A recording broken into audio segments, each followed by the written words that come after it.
Hi everyone, my name is Alan. On behalf of the crew, I'd like to welcome you to another edition of Bridging Heaven and Earth.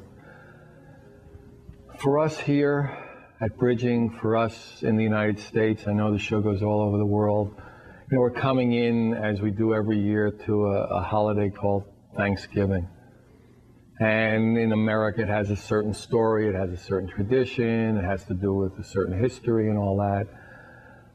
But like so many of the holidays all around the world, I mean, so often the root is one of appreciation, is one of gratefulness, is one of remembrance, recognition, thankfulness of so many glorious moments that we have and can have more of on planet Earth, on this beautiful globe that we all live on, and that we all live on in really in a small way. I mean, I used to say on the show a lot that if we recognize that, you know, we were hurtling through space on a ball, I mean, literally, I mean, we get caught up in our day-to-day activities and where we live and how tall we are and sexual preferences and all that, but we're hurtling through space on a ball. And if we could just feel the magnificence and the vastness of that concept, and to see how many gifts we've been given on this planet and how blessed each one of us, even in the worst of conditions, to have this human life, to have this human breath, to have this opportunity, how thankful and grateful we can, and in essence we want to be. We want to be in recognition of what we are. What we are is compassion. What we are is gratefulness. What we are is courage. What we are is love. What we are is oneness. What we are is God, in a sense. When the masters, when Jesus, when Krishna, Buddha, Muhammad, when all the masters, Moses, whoever the masters, mistresses are on this planet, the angels and the archangels, and however you look at the people who have the experience, when they talk about, in essence, the Father and I are one, they've come into a recognition experience of a oneness, of a love so vast that, in essence, we're made of, and that we cannot, because it is everything, that nothing can be outside of that. And when we come to the days of Thanksgiving, when we come to the specified days of Thanksgiving, really, in essence, it's to remind us of what we are thankful for. And what we are thankful for is what we are thankful for every day, and every minute of every day in some way. So again, always the question is, how can we bring that into a reality? And, you know, throughout history, there have been ways and teachers and methods and religions and stories and techniques and meditations and all. And in essence, the importance is not which one. The importance is to come home, cross the river and then send the boat back, cross the river of uncertainty, of fear, and come into the home of love. And then whatever boat you use, what difference? And for us at Bridging, I mean, we're seeing so many gifts and so many benefits and so many opportunities to spread that love. I mean, by the time people are watching this show and it gets out across the country and around the world, I mean, literally almost every Bridging show will be available on Google Video that anyone could watch 24 hours a day, 7 days a week, anywhere in the world. And for years we've been, you know, doing the show, and for years we've been sending out tapes to all the cities that want to carry the Bridging show, which now is upwards of over 150. But to have that, to have one of the grand corporations of this time say, we want to collaborate with this show about oneness, with this show about love, is the new paradigm. The bridge between heaven and earth is being built. And how fortunate we all are.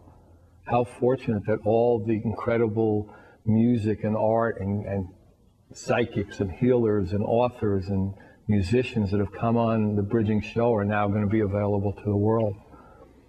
And the consistent message of the infinite, the consistent message of the inclusive can now be available to anyone in countries where you don't have computers in every home. You could have it at the post office, you could have it at the Chamber of Commerce, and more around the world. There will be computers that will allow those messages to reach every home. And those kind of collaborations and those kind of interactions between the weak and the weary, in a sense, and the grand and the bold are coming into fruition because we're all coming into a oneness and a recognition of that oneness.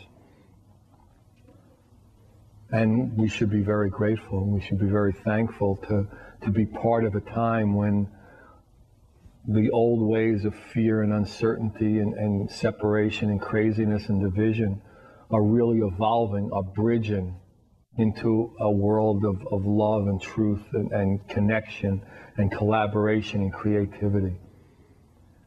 And again, tonight's guest on Bridging has traveled a long distance to share their incredible vibration, their incredible story, their incredible paintings, their incredible sculpture, their incredible books with you, because that's what their life is about, is feeling love and sharing it, is to manifesting that inner love, that inner collaboration. Mary St. Marie is a mystic artist, she's a writer, she's a spiritual educator, she's a visionary, she's the author of 3 books, The Holy Spirit, The Nectar of Woman, and Messages from the Silence. And her art, which you'll see 2 extraordinary pieces and some pieces of sculpture that she's done, are mirrors of our oneness with the Creator as creation. And I'm sure she'll talk about how she came into that recognition. And we have 2 beautiful videos that some people have seen before, if you've seen the show, by Lesia, Enough God, No Happy Day. Lesia and I wrote them, and some of my favorite songs, I must say. And some, as I said, some extraordinary art by Mary. So let us be thankful, let us be creative, let us be together, let us be collaborative. Whatever we think is separating us doesn't, not really. Whatever we think our limitations are, don't. Whatever we think we are, we're more. So join me in a short meditation, then we'll have the first video, and then we'll have Mary with us. So again, it's an opportunity. So join me in a meditation.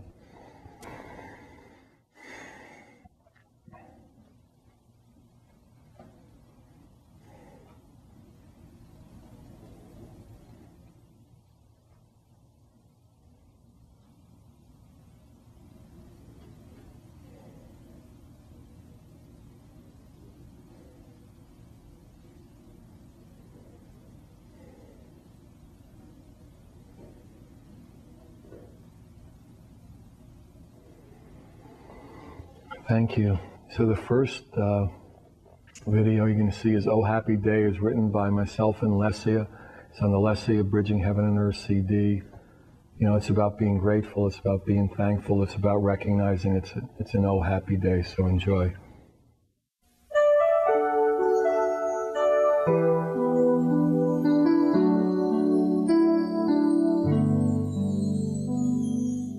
Oh, happy day. No more painful walls divide us. Oh, happy day, it's a new millennium. Oh, happy day, with spirit that it guides us. Oh, happy day, we can finally live as one.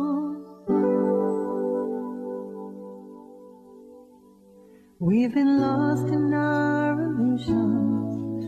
We were brainwashed from the start. We've been captured by contradictions that confuse the genuine heart. We've been pieces of a puzzle with a picture so unclear. We could never make much sense of how to love or what to feel. I believe we can do it. I think we stand a chance. And just takes a bit of knowing it's life, learning how to dance. Since we are the world, we can change the world. Oh, happy day, see that kid out on the sidewalk. Oh, happy day, now he'll know that he is free. Oh, happy day, he'll never have to worry. Oh, happy day, what color he might be. When we thought we all were separate, well, it was easy to place to play. We could label away the innocent, judge so many by the name. But when we all come together, things will be as they should be. It's time we all begin again to truly see what there is to see. And I believe we can do it. It's so easy when we try. Feel the light between us and remember how to fly. Since we are the world, we can change the world. Oh, happy day, see that kid out on the playground. Oh, happy day, now she'll know that she is free. Oh, happy day, she'll never have to worry. Oh, happy day, what religion she might be. Oh, happy day, we're gonna build a new tomorrow. Oh, happy day, we're showing all we can. Oh, happy day, we're not waiting any longer. Oh, happy day, it's all the master plan.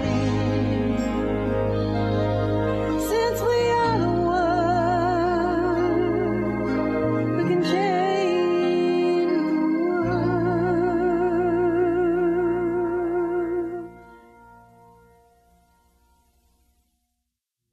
Hi, welcome back. So I might be biased, but I think "Oh Happy Day," I really love that song. And, you know, if we can make it more part of our lives and remember "Oh Happy Day," it would be really a beautiful thing for us. So we're here with Mary. Welcome. So glad to have you. Thank you, Alan. I'm really happy to be here after all the time that we've talked about getting together. It is so here amazing, we yeah. are. We did it. And then the synchronicity to how you finally came on. Exactly. It's really beautiful. So, I mean, we've talked for a long time, and really, I mean, you've been on fire. I mean, from the first time I spoke to you, I remember thinking, this woman's on fire. And, you know, you were writing poetry, you were doing this incredible art that we'll talk about, and this is one of Mary's pieces, by the way. And, you know, doing all these things and in all these places all over the planet.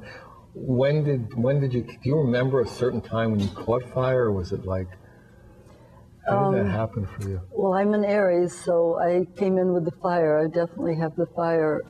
So that was in place. It was just knowing where to use the fire, not misusing the fire and letting the fire use me.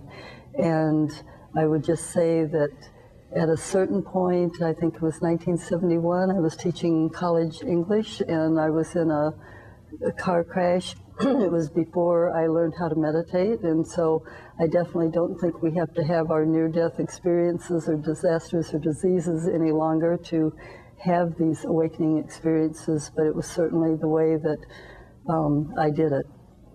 And at that point of the car crash, I was, at the instant of the impact, I was lifted into the soul realm and saw my life past, present, and future through the eyes of the joy of the soul. And I had already gone back to school and gotten my art degree at the University of Wisconsin while I was teaching English, and knowing I didn't want to be teaching English, so it was just a matter of time until something was the catalyst for me, and it just happened to be the car wreck. And so at that point, I knew that I needed to create a transition so that I could ground what I had just experienced in the world. And, you know, there was just even the title, Bridging Heaven and Earth, is, we were talking about that earlier, and that bridging is the thing that teaches us that there is not a separation between heaven and earth, and the as within, as without, as above, as below is one and the same thing. And so how was I going to like do that? I appeared to have a great chasm at that particular time in my life, a gap between what I had just experienced, this vast joy, and the fact that I didn't like the career that I had chosen, and that it was not the right thing for my soul's expression. So I literally bought some art supplies and a second pair of jeans and a kelty pack, and went to Morocco, Southern Europe, Greece, Crete, across the Middle East. Was this more of an artistic journey or It was spiritual? both. There was no separation between spiritual. And so you were conscious of that at the time? I was conscious of it. I mean, that particular wreck, just like I went, oh my gosh, I need to be expressing as an artist. There's no waiting anymore. And people said, well, it takes time. You can't just do this. So I actually bought a lot of frames while I was in Europe, had them sent back. I did my first show, my first art show in 1972 when I returned back from the Middle East and India and Kashmir. So you were painting this whole time? I was. Wow. Came back, did my first show, and I did really well financially in it. And so I went, okay, I'm not This is an indication. This is it, and I'm not looking back. And I also was very, very aware, and I say this to all of the other potential artists and people that are like beginning, in regardless of what their form, because we're all artists and we do know that, is that when you make a decision to do the new thing that's coming through and never look back, you're like propelled. I mean, I never once looked back. I mean, that was simply it. And I've done about 150 art shows, both here and in Europe. And one would just reveal itself, and the next one would reveal itself, and it just kept going over the years. And as that continued to happen, and I was doing a lot of meditation, I kept having this feeling that I wanted to sculpt, I wanted to write, I wanted to do multimedia, I wanted to dance. So I started adding in all of these things, and really, really felt that it was like important to the planet that people realize that they could express their own experience of oneness in just endless, infinite ways, just unlimited ways. And so this began being my joy, just like, you know, I went through a phase of making huge amounts of jewelry. I've put it on clothing. I've done all kinds of sculpture. I just recently started the bronze sculpture. I at one point, because I painted, I drew, I did mixed media, I did printmaking, I merged all of the techniques. So it's multimedia, multi-technique, and multi-dimensional, all in the same piece. And that actually came together in a meditation. I had been looking at William Blake's illumined paintings, and he has some very, very rare paintings that most people haven't seen, and they were illumined textures. The textures were illumined, and to me, textures, because often people think of spiritual as like wings and etheric and flowing up here. For me, it's in where all the textures are, and physical and earthy. And William Blake's textures had that. And so I just, in meditation, I just started opening to those techniques that were wanting to come through me because I could feel them. I just didn't know what they were. And one day they just popped in. It was just like, there was no warning. There was just simply that I opened and I allowed in meditation, and I simply knew how to create these textures and merge all the medias and the techniques. And it was always a way, again, and we each have our own way, of course, of doing that, but when we have that experience of oneness, of unconditional love, of presence, regardless of whatever name we give to the wordless, nameless one, is that we let that come through. And when I paint, when I sculpt, when I write, if I light candles, if I become one with my pencil, my paper, my pen, my canvas, my clay, whatever I'm using, then I become a co-creator with the elements that I'm doing. So I don't see myself as, oh, I'm the artist and I'm using all these things. Like, we're a team, just like the team is in the TV station right now. It's like teamwork, only they're not like people, they're things. And so then the experience, and I also merge with the paint. And so as the paint goes on, it just starts communicating with me, and so I'm listening, and so I'm paying attention, and that same thing is true with the clay. So I'm always just having, I call it life is a living ceremony, not a ceremony in the way that one would think about a prescribed ritual, which prescribed rituals are fine, but I like spontaneous living ceremony where I never know what's going to happen Yeah, next. we call love in motion. Okay, I like that. So that's it. So that's, you just described, that's how I paint. And that's how I sculpt. Well, when I first saw you paint, I said, oh, there's love in motion again. Okay, yeah. And I never consider when it's coming through, okay, if we are, and we are, the vessels for the infinite, for the wordless, nameless one, then as that flows through us, if you're doing a painting, whatever it is we're doing, you don't make mistakes. You simply notice if something didn't happen the way you wanted and find out what it's really wanting to communicate. And through that, my art has continued to move and shift into new areas. It's alive, it is. And in fact, at one point in 1981, I studied for a while with a woman named Lau Russell, Walter Russell's wife, who he was already crossed over, very, very beautiful beings. And she had said to me, Mary, everybody who does artwork, whatever they do, they can infuse their, when creator as creation, it's like we're just like the vehicle, the vessel through which it moves, that we literally can allow that totally to come through us and imbue it with soul. And so it's even more living, even after we're done with it, not just as we're working with it, but after we're done with it, it can still communicate and speak. And so once these started coming through, I definitely noticed that I wasn't a decorator artist for, not that it doesn't go in living rooms and dining rooms and this kind of thing, because it has all over the world, but simply because they were pieces that spoke to people, and they would create whole areas of rooms around the art rather than buying the art after the other thing was purchased. And what they would say to me when they purchased the piece was they would begin to tell me their soul story, their awakening, their oneness experience, what was going on with them.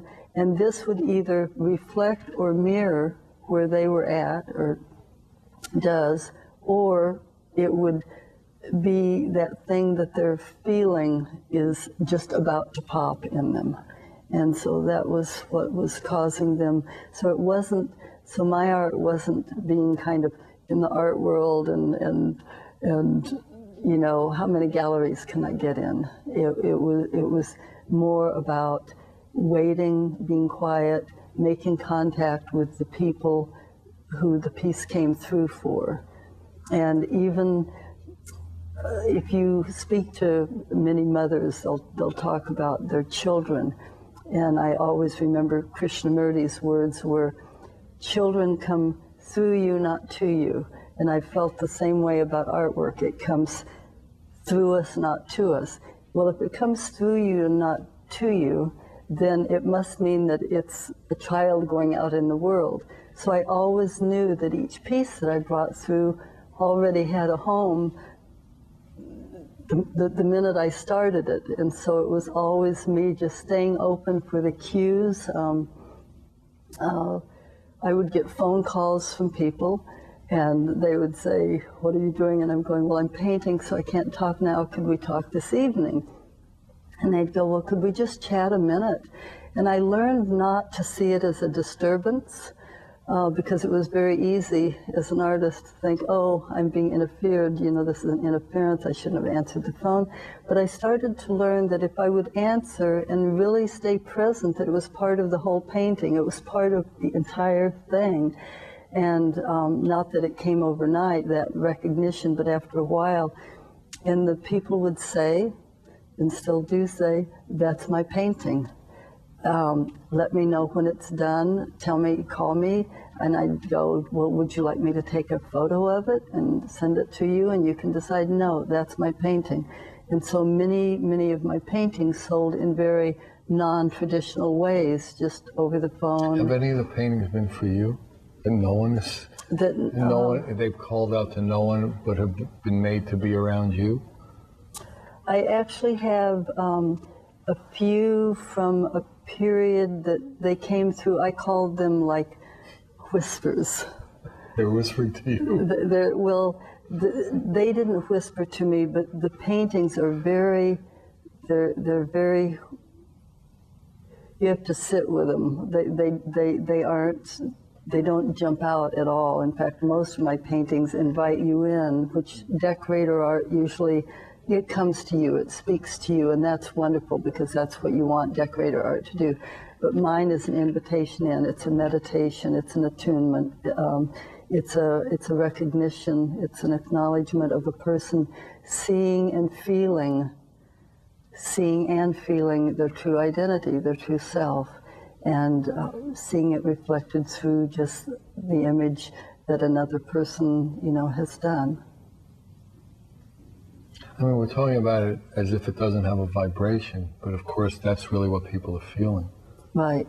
You know, right. the energy of right. it. They have their own transmission.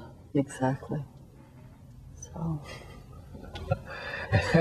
And so in this process of being on fire and exploding into all these things, I mean, poetry started coming out that went with the art and books, and then teaching. You started teaching how to have that experience and how to have more of it, how to be creative. Why don't you talk a little bit about that? Okay.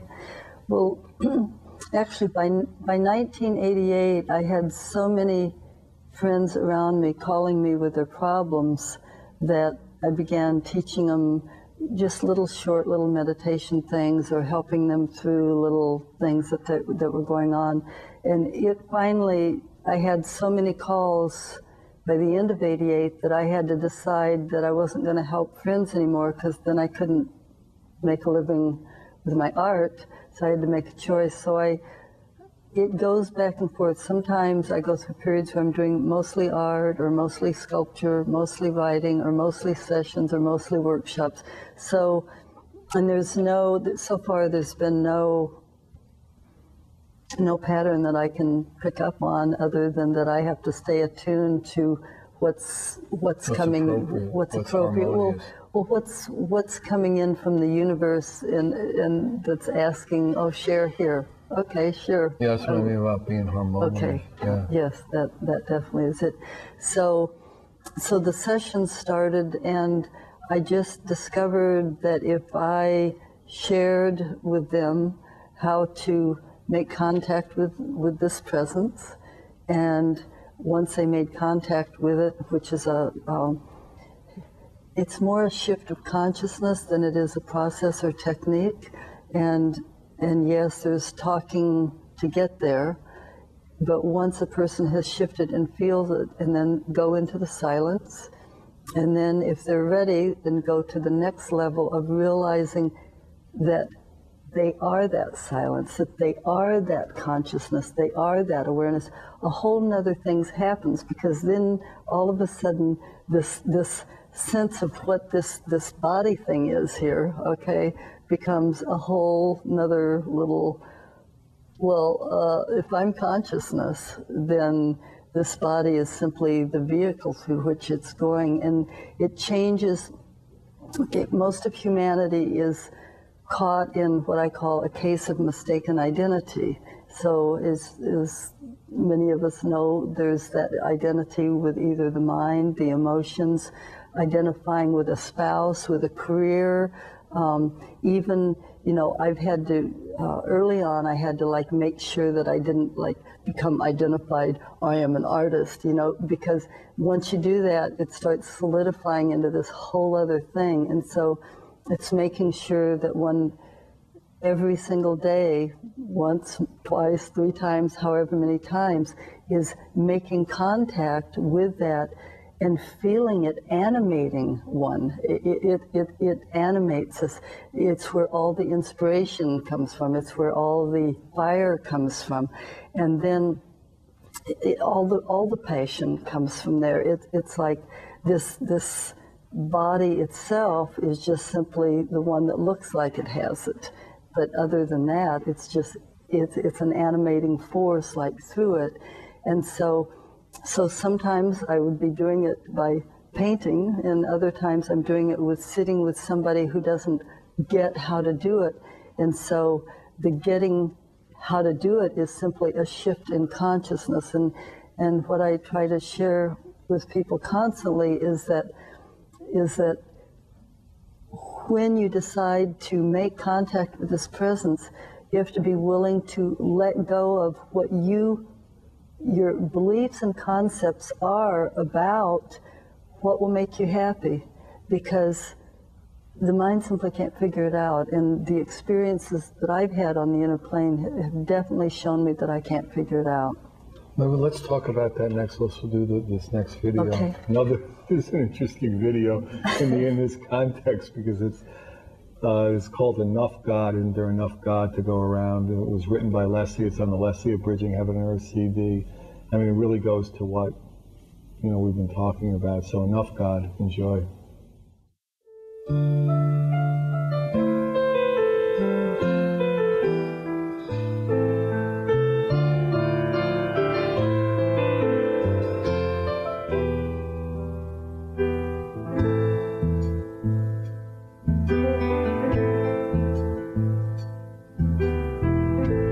Teach him how to hate. Don't ask why, just do it. Teach him how to kiss. Well, there's nothing to it.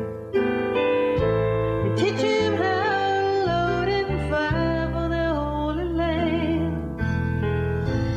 Take a little more, make him an angry man. But isn't there enough God to go around? Aren't there enough soldiers underground? Isn't there a bit of peace to be found? Isn't there enough God to go around?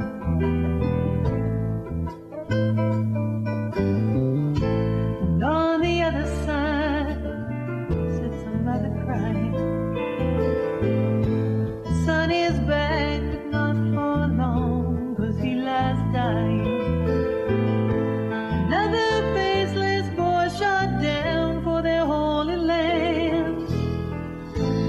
Though she prays for him, she can't really understand. She says, isn't there enough God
welcome back. So I hope you enjoyed that video. Enough God. There certainly is enough God to go around. There's enough love to go around. And it's just a question really of finding it. So we're back with Mary. Hi, Mary.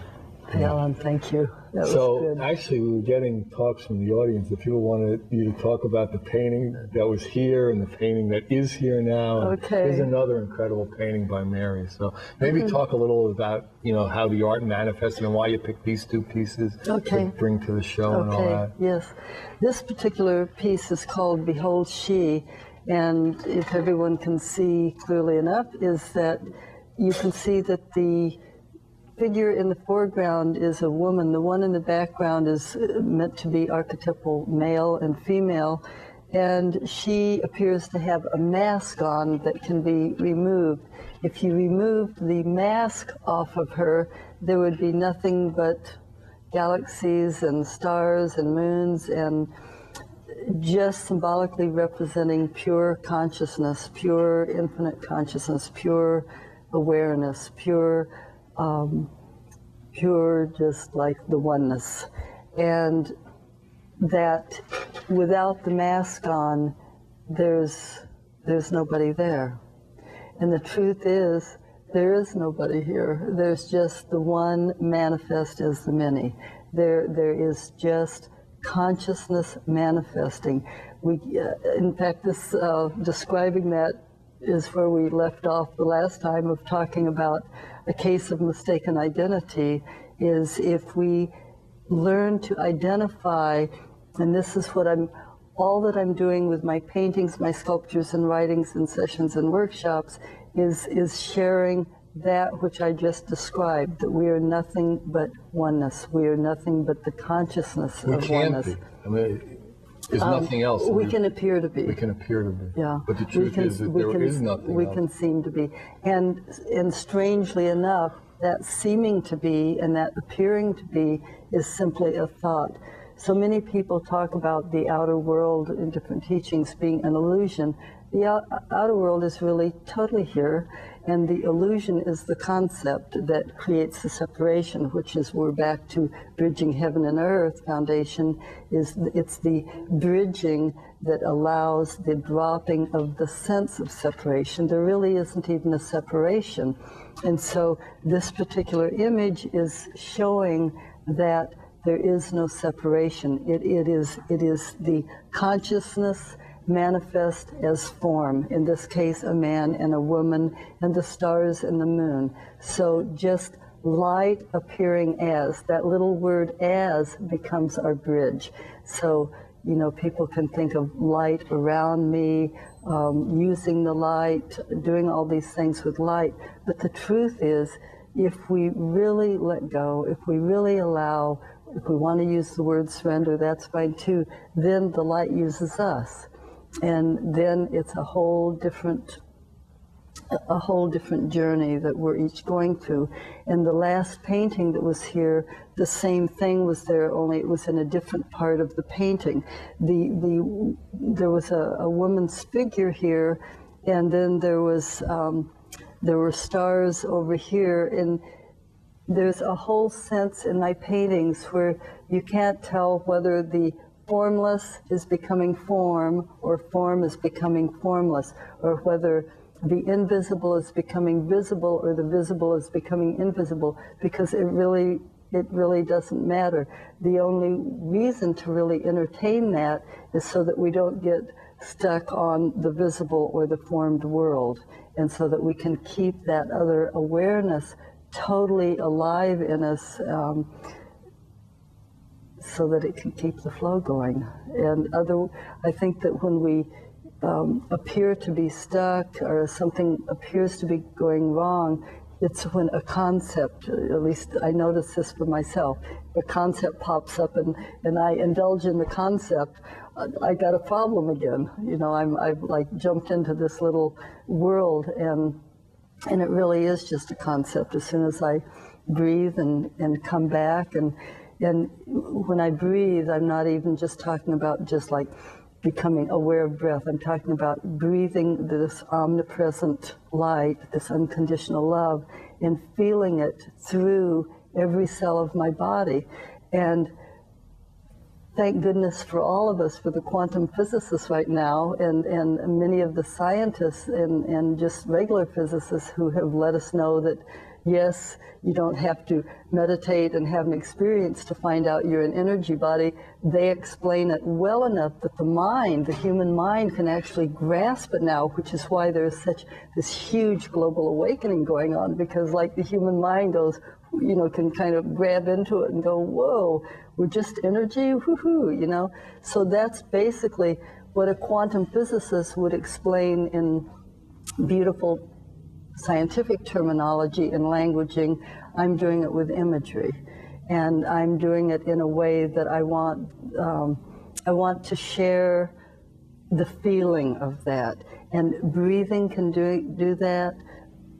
Seeing art can do that. Music can do that. So you know, there are various ways to have the experience. Probably as many as there are people. I don't know. That's what it appears like. So we were talking at the break about, in a sense, being born again, not carrying identity, not carrying concepts. Mm-hmm. And how have you seen and within yourself is the best way to, you know, live in a world where tremendous, there's almost like a dedication to giving you an identity. Mm-hmm. And how do you live in a world where, like, you're Teflon to identity? Mm-hmm. It doesn't stick to you. You don't take it. You really experience yourself in love. I'm love in motion. I'm love in motion. I'm not an artist in motion. You know. Right. Well, I have to say that had I been born during the time that right now, I would have been called dyslexic. Then they didn't have the word. And I knew very young that I didn't know about right brain then either, and the whole left brain thing. But there was like no doubt that I'm like right brain, and not that I can't use my left brain, but you know, that is there. What that gift did for me, because I see left brain as a gift, I see right brain as a gift, and I see the people that can use them both in a balanced way, that's a gift too. It's all depends on what our expressions are. And so the piece that you're addressing of staying there, okay, and again, each person has, I'm sure, their way of going in that. What works for me, and I can do this if I'm driving down the freeway in rush hour LA traffic, have done it many, many times, is when you're breathing this omnipresence, because we're only energy bodies, through every cell of your body, every cell is bathed in that light into the heart center, and then exhaling spherically, creating this huge auric field.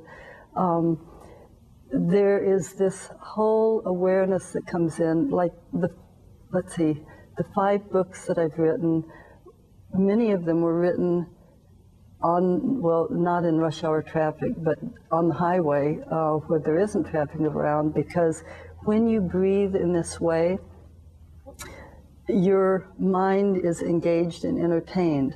Then it allows the divine mind, because that the human mind is just like these concepts rushing in to have little opinions. But divine mind, which is really the only mind, can drop in and do the animating and bring through where you're to go, who you're to contact, ideas you never ever imagined. Whoa, where'd that idea come from? Write it down, you know, and don't just write it down, do it, you know, trust it, and not even trust it. You don't even have to believe in it or trust it. It's when it comes through, you're so aware that it's yours to do, because you can feel it, because you've already really sensitized the body by feeling this presence, by feeling this energy. And so by feeling it, you've then opened up, and then divine mind can like drop in, and the truth is there is only the one, that oneness is only the one mind, the one heart, which is the unconditional love, the one body, all as I like to call it, the illumined, it's like an illumined holographic kaleidoscope. Oh, baby. So, You go, girl. Okay, so you do a little movement, you know, it's like in another person, you'll see them. And, you know, it's why the sages said if one butterfly does a little wing, there's a hurricane or a cyclone on the other side of the world. Energy, where does it stop? And so if we are being animated and are aware of ourselves as being animated by this presence, we can be sure that we are automatically in harmony with everything else. And from that, what's happening is everybody, everything, every place that needs to reach us can reach us. We have opened all the doors of the infinite. We have touched the very substance of creation. Everybody's always trying to get money. Well, all those things we want and need, they can come in many, many different ways, not just through the vehicle of money.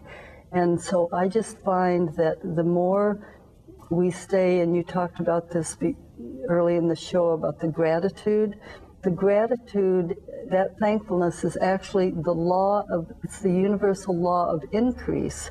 So when we touch this presence and then are grateful, not for what we're going to get, but for what is already ours, it begins to manifest.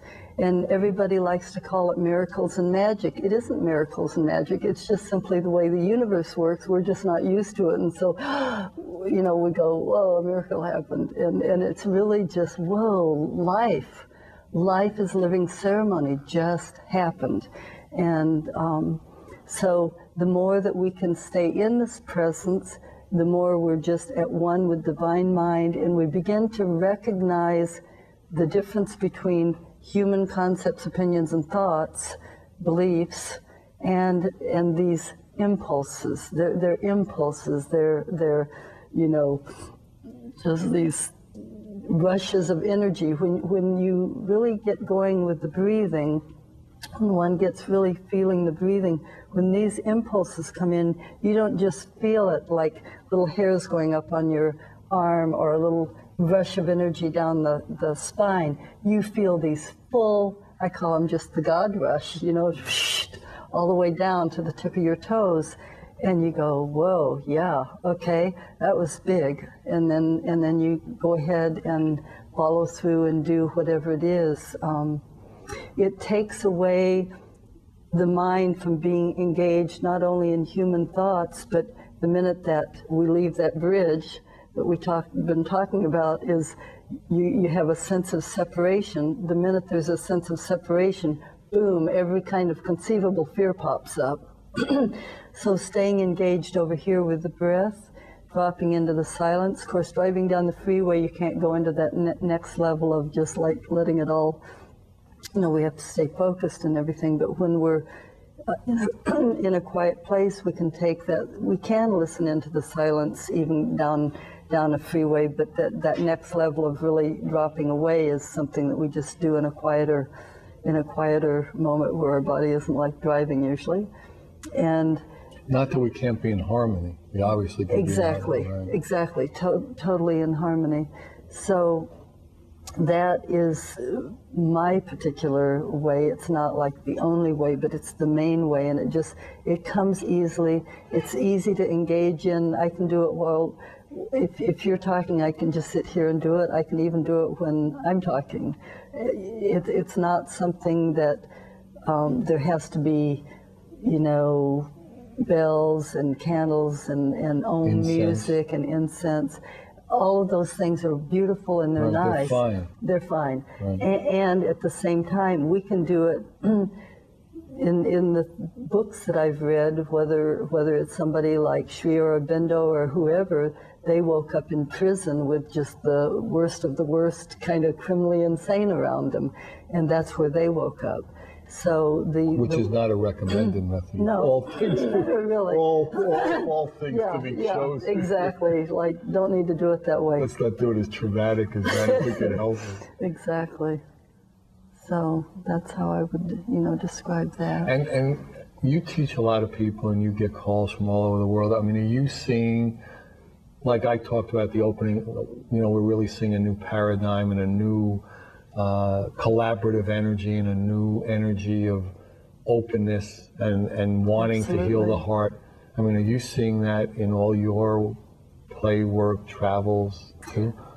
Absolutely, I'm seeing it everywhere. I just finished doing a workshop down in Silicon Valley, and no matter where I go and what people's backgrounds were, I've worked with Catholic priests. I just worked not long ago with a Mormon priest. I've worked with street people. I've worked with homeless people. I've worked with just all kinds of people. And every one of them, it doesn't matter what their script is, what their mask is, what their deal is the signs of waking up are just huge. And this particular piece of art I chose to use on the front of my book called The Holy Site, because I do the Holy Site workshops. And I discovered about 25 years ago that if I would do Holy Site with another person, I had already learned how to do it with my art, with the paints and the brushes and everything, so I began to do it with other people. And I'll use a very personal example here. My blood father was not only, he was in the Air Force and in the military, and was an alcoholic and was very violent, and I used to pray every night as a little girl that he die in a plane. It was a pretty horrendous thing to ask for, but it was just like, my little thing of protecting my mom.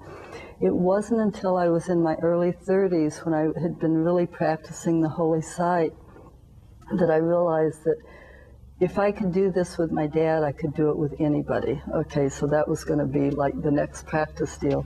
So I would take time away from my artwork and just go, this is my artwork, okay, so this is it. And I began doing Holy Site with my father. He began calling me for the first time in my life, telling me he loved me for the first time in my life, and just giving me endless presents that I had never been given presents ever in my life. And it was just coming fast and furiously, and I went, oh my gosh, I was like the enactor of all of that, and I perpetuated it and kept it going, all with my consciousness. And when I shifted, he shifted. He didn't shift for the other people in the family. He shifted for me. Love is the answer. The love is the answer. What can I say? There we go. So again, we're coming to the end of the show. I mean, I hope you had the experience that I can see that Mary and I did. We're really blissed out. And if you want any information, call Alan, 805-687-2053, 805-687-2053. Good night. God bless you. Thank you. Good night.